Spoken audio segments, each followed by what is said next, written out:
He was so proud of being Indian. I think for him, it was a way to be something other than just a Finch.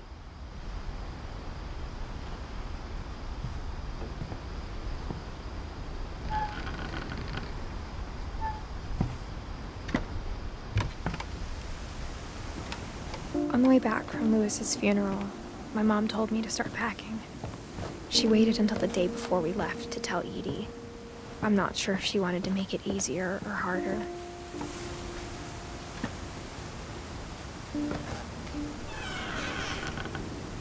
I wish we'd stayed. But I understand why we left.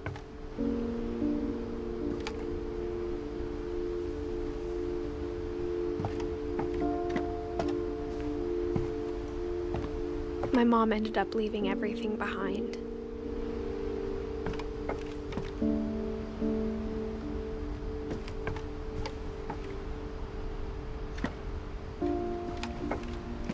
What happened that night had been coming for a long time. Maybe it should have come sooner.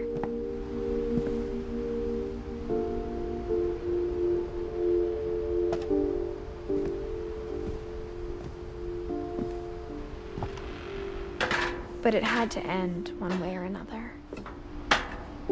All that's left now is to tell you about that last night.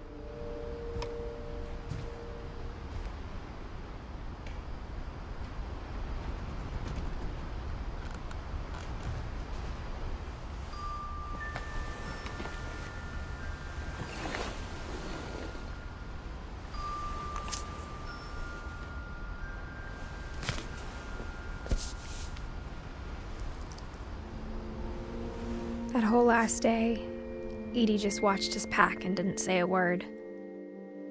Until supper, when she raised her glass and said, "To our final night together, and all our final nights apart."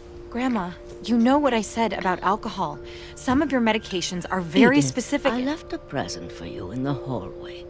Why don't you go open it? The grown-ups have to argue now. I'm sorry, you're right. We're all leaving tomorrow. Let's just enjoy our last... I'm not leaving. Edith, you're excused.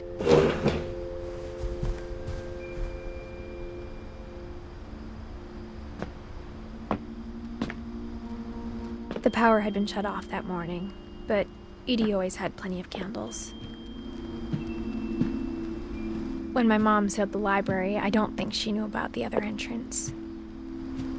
Or that Edie had a key to it.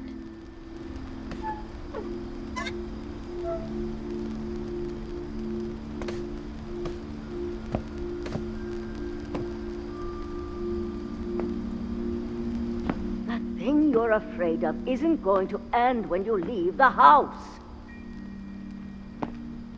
Edith has a right to know these stories. My children are dead because of your stories. I think it's best if Edith and I leave tonight. We'll have the nursing home send a van for you in the morning, okay?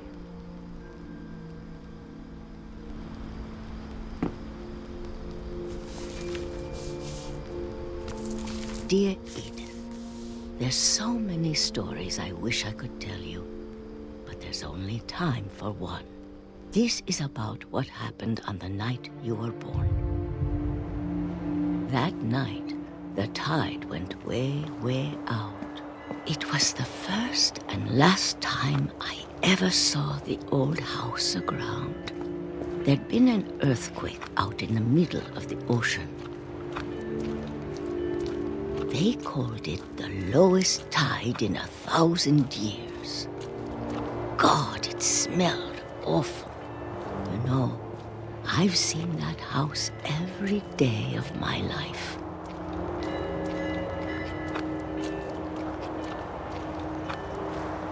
But I never thought I'd go back to it. When the fog rolled in, I lost my way.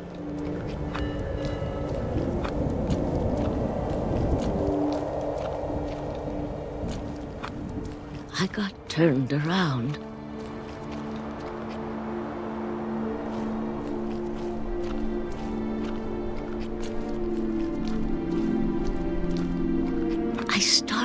seeing things.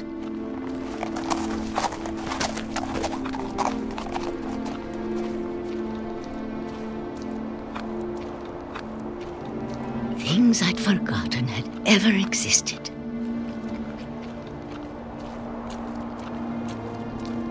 But when I saw them, they felt like old friends. That night, a lot of things came back to me. Or maybe I came back to them.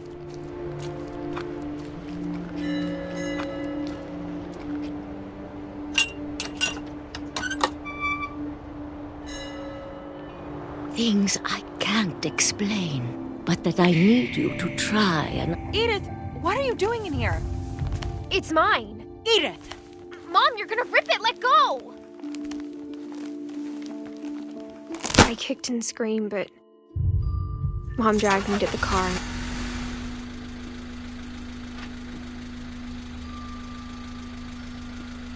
I never saw Great-Grandma Edie again. The next morning, the van came to pick her up, but she was already gone. After that, we moved around a lot.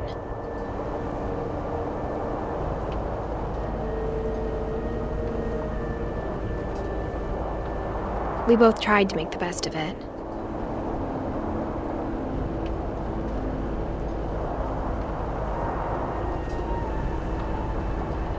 A few years went by.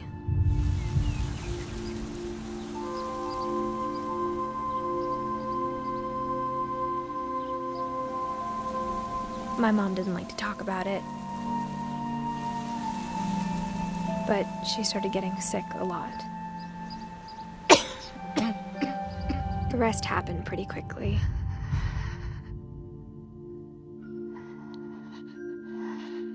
She got better for a while, and then she didn't. And then I was alone. The last Finch left alive.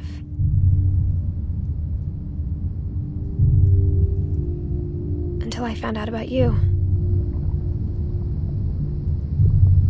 I'm still not sure what to tell you about all this.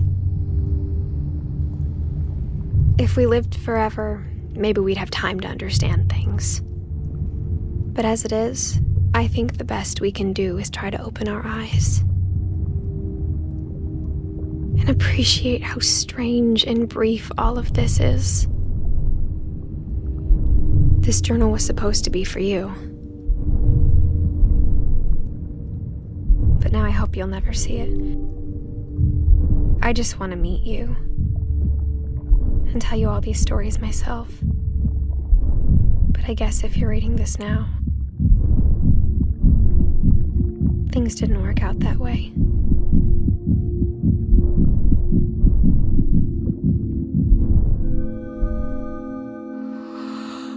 This is where your story begins. I'm sorry I won't be there to see it. It's a lot to ask, but I don't want you to be sad that I'm gone. I want you to be amazed that any of us ever had a chance to be here at all. Good luck.